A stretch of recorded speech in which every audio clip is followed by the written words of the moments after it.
वैसे तो हमारे देश में महिलाओं को आधी आबादी के तौर पर पेश किया जाता है, लेकिन चुनावों में वोटर्स के नज़रिए से देखा जाए तो महिलाओं को अहमियत कम ही मिलती है।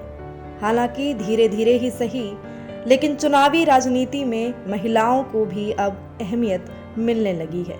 ये आधी आबादी अब सत्ता बनाने या बदलने का दमखम भी रखती है।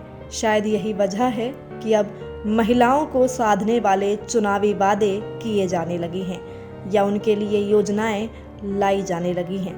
कुछ ही महीनों में मध्य प्रदेश में विधानसभा चुनाव होने वाले हैं और चुनावों से पहले सत्ताधारी बीजेपी और विपक्ष में बैठी कांग्रेस दोनों ही महिलाओं को साधने में जुट गई है।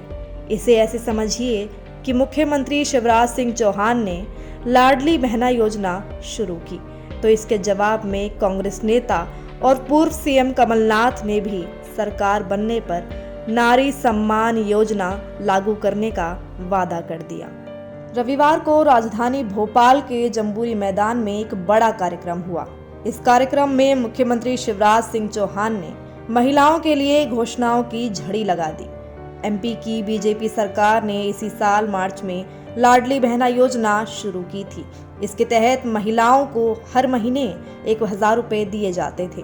अब चुनाव से पहले इसमें 250 रुपये बढ़ा दिए गए हैं। सीएम शिवराज ने ऐलान किया है कि अक्टूबर से हर महीने 1250 रुपये आने लगेंगे। इतना ही नहीं, महिलाओं को सस्ता गैस सिलेंडर भी दिया जाएगा। मुख्यमंत्री ने कहा कि सावन में 450 रुपये में गैस सिलेंडर दिया जाएगा। सरकार महिलाओं के खातों में हर महीने 6000 रुपये डालेगी, जिससे उन्हें सिलेंडर 450 रुपये में पड़ेगा। इसके अलावा पुलिस और दूसरी भर्तियों में भी महिलाओं को 30 की बजाय 35% आरक्षण दिया जाएगा। शिक्षकों के पदों पर अब महिलाओं को 50% आरक्षण मिलेगा। बहनों की स्कूल फीस भी सरकार भरेगी। इन सब के अलावा सीएम शिवराज ने ये भी ऐलान किया कि पात्र महिलाओं को आजीविका मिशन से लोन दिया जाएगा। इस पर ब्याज सरकार भरेगी।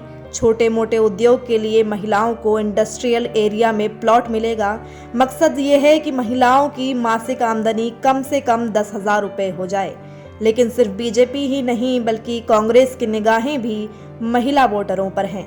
मार्च में सीएम शिवराज ने जब लाडली बहना योजना की घोषणा की, तो एमपी कांग्रेस अध्यक्ष और पूर्व सीएम कमलनाथ ने भी नारी सम्मान योजना का ऐलान कर दिया। इतना ही नहीं, 27 अगस्त को शिवराज ने जब सारी घोषणाएं की, तो थोड़ी देर बाद ही कमलनाथ ने भी घोषणाओं की झड़ी लगा दी। उन्होंने फिर नारी सम्मान योजना को दोहराते हुए ऐलान किया कि मध्य प्रदेश में कांग्रेस सरकार बनते ही महिलाओं को हर महीने 1500 रुपये दिए जाएंगे। उन्होंने ये भी कहा कि शिवराज तो 100 रुपये में बिजली दे रहे हैं, हम तो मुफ्त करने जा रहे हैं। कांग्रेस ने सरकार बनने पर 100 यूनिट तक बिजली फ्री देने का वादा किया है। इसकी सबसे बड़ी वजह है मध्य प्रदेश की चुनावी राजनीति में महिलाओं की भागीदारी बढ़ना। बीते कुछ सालों में न सिर्फ महिला वोटरों की संख्या बढ़ी है, बल्कि चुनावों में इनका वोटिंग प्रतिशत भी बढ़ा है।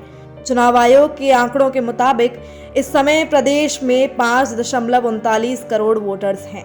इनमें से 2.60 करोड़ यानी 48% से ज्यादा महिला वोटर्स हैं। आंकड़े बताते हैं कि 5 साल में 35 लाख से ज्यादा वोटर्स बढ़े हैं। इनमें 19 लाख महिला और 16 लाख पुरुष वोटर्स हैं। इतना ही नहीं, प्रदेश के 52 में से 41 जिले ऐसे हैं जहां महिला वोटर्स की संख्या पुरुषों से भी ज्यादा है। इसके अलावा कुछ साल पहले तक हर 1000 पुरुष वोटर्स पर 926 महिला वोटर्स हुआ करती थी। अब यह आंकड़ा 931 महिलाओं का हो गया है। इन सब के अलावा अगर चुनावों में महिला वोटर्स की भागीदारी के आंकड़े देखें तो वो भी हैरान करने वाले हैं। 2018 में 74% महिला वोटर्स ने वोट डाला था। 2013 के चुनावों के वक्त 70% महिला वोटर्स ने वोटिंग की थी। यानी 5 साल में ही महिलाओं का वोटिंग प्रतिशत 4% तक बढ़ गया था। इससे ही अंदाजा लगाया जा सकता है कि मध्य प्रदेश की राजनीति में भी वहां की महिलाओं की कितनी अहम भागीदारी है। इस खबर में इतना ही। देश दुनिया से जुड़ी तमाम न्यूज़ अपडेट्स के लिए आप जुड़े रहें सहारा समय के साथ। धन्यवाद।